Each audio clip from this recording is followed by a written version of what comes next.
Dear students, आज हम लोग पोलिनोमियल के स्टेप 4 में चलेंगे।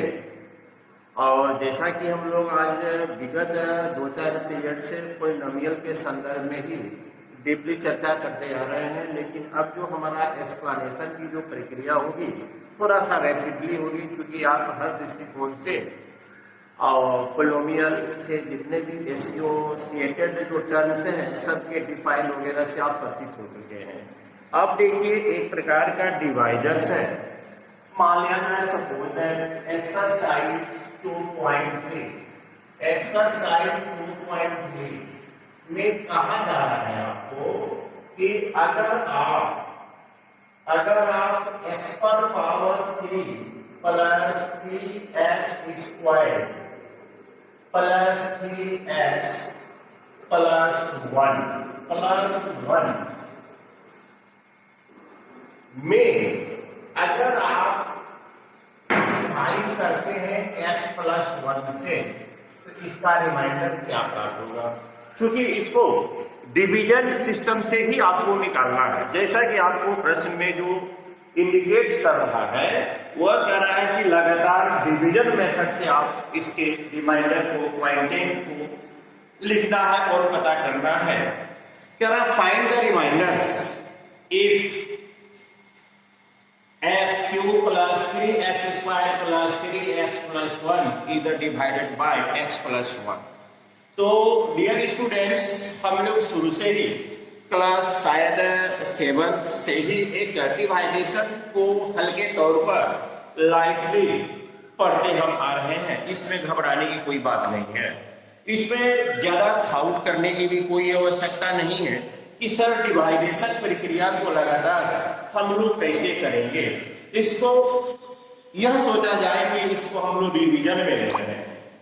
ये चूंकि इस डिवाइडेशन अलजेब्रिक डिवाइडेशन के संदर्भ में बहुत पहले से हम भली भांति परिचित हो चुके हैं, तो एक हम बता रहे हैं आप लोगों को 2.3। तो अब हम लोग डिवाइडेशन प्रक्रिया से 2.3 का क्वेश्चन नंबर 1 का 1 के बारे में थोड़ा सा देखें बच्चों, कि आपके मानस पटल पर एक या पुनः एक करंट में इसका प्रतिबिंब बन सके और आप इसको सिस्टमैटिकली ढंग से समझ सके।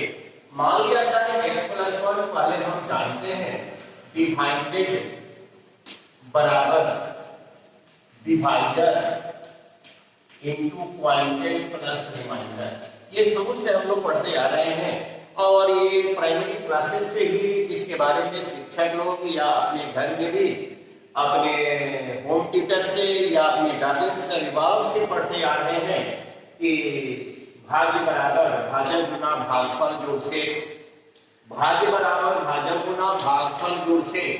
तो सबसे पहले हम लोग एक डिवाइडेशन प्रक्रिया के तहत इसको हम लोग क्या करें, इसके रिमाइंडर का पता करें। तो डियर स्टूडेंट्स, एकदम एकाग्र तरीके से क्लास को शैक्षणिक माहौल में हर हालत में आप लोग ढालने का प्रयास करेंगे और पुनः आपसे मैं अपेक्षा करूंगा कि डिस्टर्बेंस की प्राथमिकता नहीं देंगे और अंत में इस शांतिमय माहौल को तैयार करने में आप सदैव बधाई का पात्र रहेंगे। x plus 1 x cube plus 3x square plus 3x plus 1। सबसे पहले हम लोग क्या करें, इसके फर्स्ट टर्म और इसके फर्स्ट टर्म का कंपैरिजन करें। तो हम देख रहे हैं कि डिवाइडेड का फर्स्ट टर्म x है और जिसमें हम भाग देने जा रहे हैं। डिवाइडेड का फर्स्ट टर्म x पर पावर 3 है, तो x में किस टर्म से गुना किया जाए, x का एक ऐसा कोफिशिएंट निकाला जाए, x का एक ऐसा टर्म निकाला जाए कि हमारा प्रोडक्ट x पर पावर 3 हो जाए। तो डियर स्टूडेंट्स, बार-बार डिवाइडेशन की प्रक्रिया करने के बाद इसका करंट तत्काल तुरंत इसका सॉल्व निकल जाता है, लेकिन मैथमेटिक्स जो है प्रैक्टिस का चीज है। अगर आप प्रैक्टिस नहीं करते हैं तो इसी सवाल को सॉल्व करने में, इसके गुणन को खोज करने में आपको लंबा समय लग सकता है। सपोज दैट अगर आपका करें, आपका मानसिकता अगर इधर उधर बटा हुआ है तो उसको एक कागज जरूर करेंगे। देखिए अगर मान लिया जाए कि हम बहुत जटिल क्रम रहता तो मान लिया जाए सपोज दैट x में हम k से गुना करेंगे तो इसका प्रोडक्ट x पर पावर 3 होगा। Suppose that x into k equal to x पर पावर 3, तो भाई k बराबर कितना हुआ, x गुना x बटा x कट गया, हमारा हुआ x स्क्वायर। डियर स्टूडेंट्स, हमने क्या पाया कि x में किस टर्म से गुना करेंगे कि डिवाइडेड का पहला टर्म x क्यूब होगा। आप ऐसे भी इसको या इनिशियल स्टेज में चूंकि आप इसको स्टार्ट कर रहे हैं तो ऐसे भी इसको खोज सकते हैं। इसको ऐसे भी इसको हम लोग क्या कर सकते हैं, वेरीफाई कर सकते हैं कि किस टर्म से गुना किया जाए। तो हमारा टर्म आया एक्स स्क्वायर, तो एक्स स्क्वायर यहां लिखिए। अब चलिए एक्स स्क्वायर से एक्स को मल्टीप्लाई कीजिए। तो डियर स्टूडेंट्स, आप लोगों में से कोई इसका जवाब दीजिए। एक्स इंटू एक्स स्क्वायर बराबर वाट। चलिए वाट की तरफ से आवाज आया कि सर एक्स पर पावर 3, तो देखिए यहां पर x पर पावर 3 लिखिए। चलिए गर्ल्स में बताएगी कि 1 में अब हम किससे गुना करेंगे। तो देखिए गर्ल्स लोगों की तरफ से हमारे कानों तक एक आवाज गूंजी कि जिस टर्म से x में गुना किए उसी टर्म से सर 1 में भी गुना करना होगा। तो डियर स्टूडेंट्स, x स्क्वायर गुना 1 बराबर एक्स स्क्वायर। तो यहां पर एक्स स्क्वायर टर्म के सामने एक्स स्क्वायर लिखिए और यहां सदा ध्यान रखिएगा डिवाइडेशन की प्रक्रिया में नीचे वाले टर्म का चिन्ह बदल देते। कहने का मतलब फर्स्ट इक्वेशन में सेकेंड इक्वेशन को माइनस करते हैं। टर्म चेंज करने का मतलब कि फर्स्ट इक्वेशन में सेकेंड इक्वेशन को घटाना। तो घटाने का मतलब है कि नीचे वाले टर्म का चिन्ह बदल देना। तो देखिए एक्स स्क्वायर का चिन्ह है प्लस, यहां माइनस कीजिए। अब इसे पुराने चिन्ह से आपको कोई मतलब नहीं है, हमको जो भी प्रक्रिया करना है नए चिन्ह से करना है। चलिए इसका अगर इसके लेफ्ट साइड में किसी भी प्रकार का चिन्ह नहीं दिया हुआ है तो इसको हम लोग प्लस मानते हैं।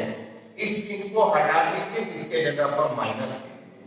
तो देखिए इसका चिन्ह प्लस, दोनों सेम टर्म लेकिन सीन में अपोजिट, दोनों सेम टर्म सीन में अपोजिट। जब सीन में अपोजिट है और क्वांटिटी हमारा सेम है तो x पर पावर 3 में माइनस एक्स क्यूब को घटाएंगे तो हमारा बैलेंस 0 बचेगा।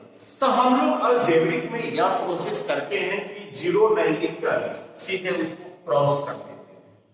चलिए अब इस टर्म पर विचार किया जाए कि 3 का चिन्ह प्लस है, एक्स स्क्वायर का चिन्ह माइनस है, तो plus minus minus. Dear students, आप लोग बोर्ड मास को भी पढ़े हैं।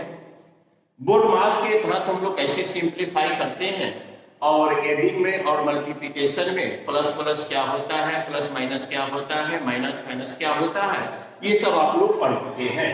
तो 3 का चिन्ह प्लस और x का चिन्ह माइनस, प्लस माइनस माइनस, 3 में x गया x 2x स्क्वायर। और ये 3 जो डिजिट है it term is greater than x square, इसलिए चिन्ह देंगे हम प्लस का ही। ऊपर से एक डिवाइडेड का एक टर्म रखिए। अब डियर स्टूडेंट हम लोग ध्यान देंगे, अब हम कंपेरिजन करेंगे डिवाइडर का पहला टर्म और जो रिमाइंडर हमारा आया उसके फर्स्ट टर्म से कंपेरिजन करेंगे। हम देख रहे हैं कि यहाँ पर x है, यहाँ पर 2x स्क्वायर है, तो x में किस टर्म से मल्टीप्लाई किया जाए ताकि हमारा प्रोडक्ट 2x स्क्वायर हो। अगर आपका माइंड प्रेजेंट ऑफ माइंड क्यों एक्शन में आता है तो इस प्रोसेस में जाने की कोई आवश्यकता नहीं है, लेकिन हम स्टार्टिंग पीरियड में हैं फिर भी आपको उसी तरह से बताकर दिखाते हैं। x गुना k बराबर 2x स्क्वायर। तो a बराबर 2x स्क्वायर बटा x बराबर 2x। 2x हमारा एक टर्म हुआ जिसको x से गुना करेंगे तो 2x स्क्वायर होगा। तो यहां पर लिखा जाए 2x, यहां लिखा जाए 2x स्क्वायर। अब चलिए आप लोग गुना बताइए कि स्टूडेंट्स कि एक में एक को क्या करना होगा। तो आप लोगों ने ही जवाब दिया था, आप लोगों ने ही जवाब दिया था कि सर जिस टर्म से x को गुना करेंगे उसी टर्म से एक को गुना करेंगे। तो चलिए अकॉर्डिंग टू यू 2x गुना 1 बराबर 2x। तो यहां पर 2x लिखिए। फिर वही करना है कि इक्वेशन फर्स्ट में इक्वेशन सेकेंड को घटाना है, इक्वेशन फर्स्ट में इक्वेशन सेकेंड को घटाना है। तो घटाने का मतलब ये हुआ कि नीचे वाले टर्म का चिन्ह बदल देना, नीचे वाले टर्म का चिन्ह बदलिए, यह प्लस है तो माइनस, यह प्लस है तो माइनस, और पुराने चिन्ह से कोई मतलब नहीं। चलिए 3 का चिन्ह प्लस, 2 का चिन्ह माइनस, प्लस माइनस माइनस, 3 में 2 गया 1। अब चलिए ये दोनों सेम टर्म है लेकिन सीन ऑपोजिट है। तो अलजेब्रा में इसका सम 0 नहीं लिखकर सीधे हम लोग क्रॉस कर देते हैं, ये क्रॉस कर दीजिए। आप 0 भी लिख सकते हैं, ये कोई आपका एक पॉस्टुलेट्स नहीं है, लिमिट नहीं है कि आपको 0 नहीं लिखना है।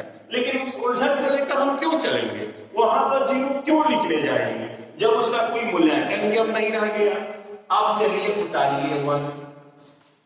तो डियर स्टूडेंट्स अब जो हमारे पास रिमाइंडर बचा उसका फर्स्ट टर्म और डिवाइडर के फर्स्ट टर्म से कंपेरिजन किया। x में किससे गुना करेंगे कि हमारा प्रोडक्ट x होगा। तो लेट बी x गुना k बराबर x, k बराबर x बटा x बराबर 1। चलिए 1 हुआ। आप लोगों ने ही बताया था कि सर जब 1 आ गया तो 1 को x से भी गुना करेंगे, 1 को x से भी गुना करेंगे। तो किसी भी वेरिएबल टर्म्स का कोफिशिएंट 1 होता है जो साइलेंट में रहता है। अगर y का पूछा जाए कि डियर स्टूडेंट्स आप ये बताइए कि इसका नंबरिकल कोफिशिएंट क्या है, तो आपका आंसर होगा 1, ये साइलेंट में रहता है। x का नंबरिकल कोफिशिएंट क्या होगा स्टूडेंट्स, जैसा कि हमने बताया था यह साइलेंट के रूप में 1 होता है, इसलिए 1 into x बराबर x, 1 into 1 प्लस 1, ये माइनस क्रॉस कर दीजिए, रिमाइंडर हमारा 0। तो रिमाइंडर हो गया 0। ये तो हुआ डिवाइडेशन प्रक्रिया के द्वारा, लगातार कंटिन्यूअस डिवीजन प्रोसेस के द्वारा मैंने इसको सॉल्व किया। ये प्रोसेस डिवीजन प्रोसेस के द्वारा मैंने इसे सॉल्व किया। अगर आपको यह इंडिकेशन, आपको यह कंडीशन नहीं दिया हुआ है, अगर आपको यह कंडीशन नहीं दिया हुआ है कि आप डिवीजन कंटिन्यूअस डिवीजन प्रोसेस से रिमाइंडर प्राप्त करें, तो रिमाइंडर थ्योरम का डियर स्टूडेंट्स यूज कर सकते हैं। तो सबसे पहले हम लोग यह पता करें कि x प्लस 1 का शून्य क्या होगा। What is the zero of polynomial x plus 1। What is the zero of polynomial x plus 1। पहले हम लोग जीरो का पता करना। तो जो 0 आएगा, चूंकि लाइनर इक्वेशन है, लाइनर इक्वेशन का यूनिक सॉल्व होता है, लाइनर इक्वेशन का यूनिक सॉल्व होता है। तो मान लिया जाए इसको 0 बुला लें रिमाइंडर थ्योरम से, फ्रॉम रिमाइंडर थ्योरम।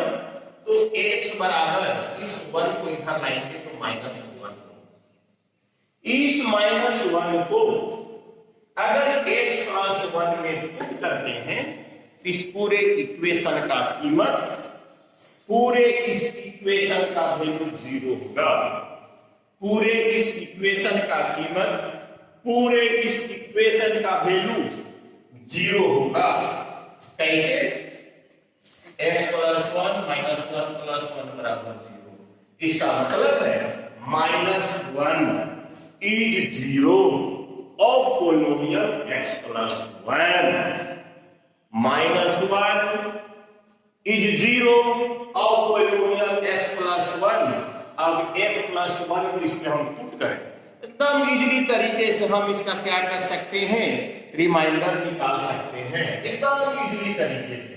देखा जाए जो इतना लंबा मैंने प्रोसेस किया, लेकिन जब वह डिवीजन प्रोसेस को इंडिकेट करता है तब उतना लंबा प्रोसेस में जाना है। अब चलिए लिखा जाए x³ plus 3x² plus 3x plus 1। x के जगह पर -1 को पुट करना है, चूंकि 0 उसका है। तो यहां लिखिए -1, यहां लिखिए -1, यहां लिखिए -1, यहां लिखिए +1। तो देखिए -1 अगर पावर ओड है तो आंसर हमारा नेगेटिव में ही रहता है, या चाहे 3 बार गुना कीजिए जैसा आपको सहूलियत लगे। अब देखिए यहां पर पावर इवन में है तो रिजल्ट अब इसका प्लस में होगा। ये -3 + 1 3 1 4 3 1 4 0। इस प्रोसेस से भी रिमाइंडर 0 आया। अगर आपको इंडिकेशन नहीं दिया गया है कि कंटिन्यूअस डिवीजन प्रोसेस से, तो आप रिमाइंडर थ्योरम से भी निकाल सकते हैं।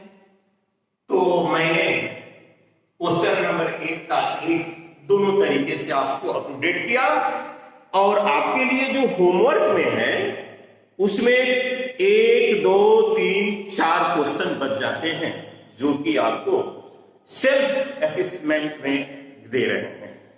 अब चलिए क्वेश्चन नंबर 2 हमारा क्या कह रहा है, इस पर थोड़ा सा हम लोग बहुत ही टेक्निक से ध्यान देंगे। देखिए अगर क्लास को एकाग्रता को बनाए रखते हैं तो निश्चित है कि मनुष्य के सामने किसी भी प्रकार का वर्ग वह अपने जटिलता को परिचय देने में बहुत ही दूर ही रहेगा।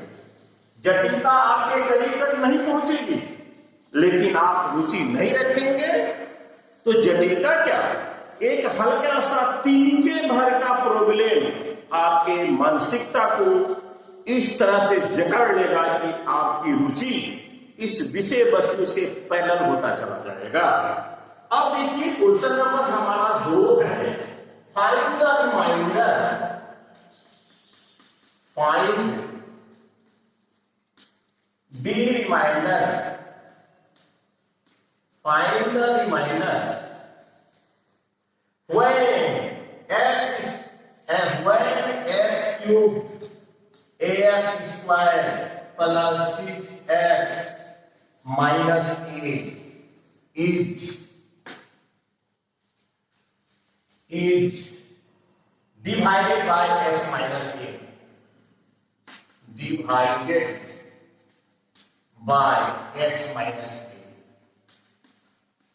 डियर स्टूडेंट्स, अगर हम लोग रिमाइंडर थ्योरम के तहत चलते हैं, डियर स्टूडेंट्स, हम लोग अगर रिमाइंडर थ्योरम के अगर सहारा लेते हैं तो सबसे पहले इसके 0 का पता कीजिए। जो हमारे पास पॉलिनोमियल है x माइनस a, जो पॉलिनोमियल है इसका पहले आप 0 का पता कीजिए। चलिए आप लोगों में से एनी ऑफ देम, कोई भी गर्ल्स या बॉयज इसके संदर्भ में आवाज हमारे कानों तक पहुंचाइए। तो ऐसा कौन सा टर्म है जिसको x के जगह पर पुट करने के बाद उसका वैल्यू 0 हो जाएगा? चलिए आपने सही जवाब दिया, आपका आंसर हुआ +8। इसका मतलब है कि आप लोग इस पूरे क्लास में बहुत ही एक कहा जाए कि गंभीरता पूर्वक से आप शिक्षक के बातों पर अमल कर रहे हैं। तो x माइनस a बराबर 0, x बराबर a, ये हमारा 0 हुआ। क्यों भाई? अगर a को हम x के जगह पर पुट करते हैं ए को अगर हम एक्स की जगह पर पुट करते हैं तो इस पूरे इक्वेशन का वैल्यू हमारा 0 हो जाएगा। अब चलिए इस 0 को इसमें पुट करिए, x cube minus x square plus 6x minus a, यहां लिखिए ए, यहां लिखिए ए, यहां लिखिए ए क्यूब 6a घटा a 5a, ये दोनों क्वांटिटी सेम है लेकिन सीन हमारा ऑपोजिट है। अब किसी के मन में, चूंकि आप लोग अभी 9th क्लास के स्टूडेंट्स हैं, तो चूंकि एक कहा भी गया है कि आप लोग एक कच्चे घड़े के समान हैं। जैसे कुम्हार भीतर से घड़े का निर्माण करते समय एक इंटरनल सपोर्ट करता है और जिस रिक्वायरमेंट शेप में ढाल देता है, ठीक उसी प्रकार आप लोग एक कच्चे घड़े के समान हैं और शिक्षक एक जो मिट्टी का जो कंटेनर बनाता है उसका वह धर्म गुरु है, उसका वह उस शिल्प, वह शिल्पकार कहा जाए, वह शिल्पकार कहा जाए, धर्म गुरु तो नहीं लेकिन शिल्पकार कहा जाए। और आप जो है एक कच्चे घड़े के समान है। जैसे मैं चाहूंगा वैसे आपको उस शेप में, उस क्लाइमेट में, उस टेंडेंसी में मैं ढाल सकता हूं। तो अब कुछ व्यक्ति ने पीछे से आवाज किया, कुछ स्टूडेंट्स ने इस प्रश्न का आवाज किया, क्या भाई कि sir a Guna a square a cube क्यों हुआ? तो डियर स्टूडेंट्स, आपने पढ़ा है कि अगर मल्टीप्लिकेशन में बेस सेम है तो पावर को हम ऐड कर देते हैं। पॉलिनोमियल में हम पढ़ा था कि किसी भी वेरिएबल्स का पावर 1 होता है लेकिन कांस्टेंट का पावर 0 होता है, तो इसको जोड़ दीजिए 1 + 2 बराबर a पर पावर 3। चलिए आपके कॉन्सेप्ट को मैंने दूर कर दिया, अतः इसका रिमाइंडर हुआ 5a, इसका रिमाइंडर हुआ 5a हुआ। चलिए अब हम लोग चलते हैं क्वेश्चन नंबर 3 पर। ये अंतिम प्रश्न इस चैप्टर का, इस चैप्टर का अंतिम प्रश्न है क्वेश्चन नंबर 3। क्वेश्चन नंबर 3 है चेक वेदर। नंबर 3 क्वेश्चन है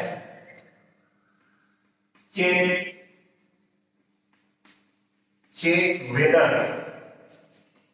7 + 3x 7 + 3x is factor of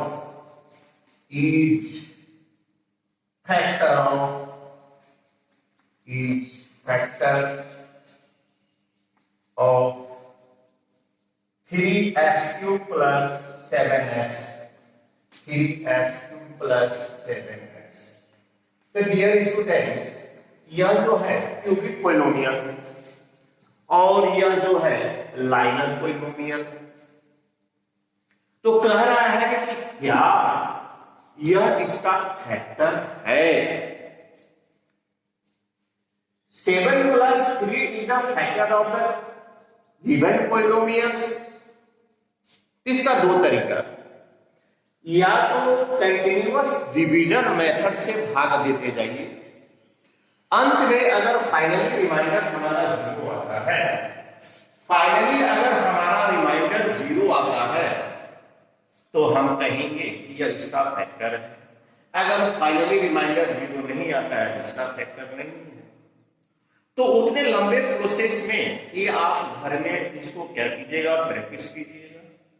क्योंकि लंबा प्रोसेस चलने में और समय भी ज्यादा इन्वेस्ट होगा और आप यह क्लास भी थोड़ा सा उबाऊ लगेगा। तो ये होमवर्क के लिए, क्लास होमवर्क के लिए आपको यह डिवाइडेशन का प्रोसेस में दे रहा हूं। लेकिन यहां पर रिमाइंडर थ्योरम से हम वेरीफाई कर देते हैं कि वास्तव में 7 + 3x उसका 3x³ + 7x का फैक्टर है या नहीं। तो देखिए, सबसे पहले तो इसका 0 का पता हम लोग करें। 7 + 3x = 0, 3x = -7, x = -7/3। तो डियर स्टूडेंट x बराबर -7/3 को अगर इस इक्वेशन में हम पुट करते हैं, इक्वेशन में अगर पुट करते हैं, अगर रिमाइंडर 0 आता है तो उसका फैक्टर मानिएगा, रिमाइंडर 0 नहीं आता है तो उसका फैक्टर में नहीं मानिएगा। अगर रिमाइंडर 0 आता है तो लिखिएगा, आप लिखिएगा कि 7 + 3x is the factor of the 3x³ + 7x। Dear students, आज हम लोग 2.3 और बड़ी ही सक्रियता के साथ में आप लोगों ने हमको साथ दिए और इस पर हम विराम लगा ही दिए। अंत फाइनली ही विराम इस पर लगा चुके और इस बॉयज एंड गर्ल्स दोनों के सक्रिय समन्वय के दृष्टिकोण से मतलब कि क्लास को एक शैक्षणिक माहौल बनाने के लिए आप लोगों को बहुत बहुत धन्यवाद। हाय फ्रेंड्स, ऐसे नए वीडियो देखने के लिए हमारे चैनल को सब्सक्राइब करें।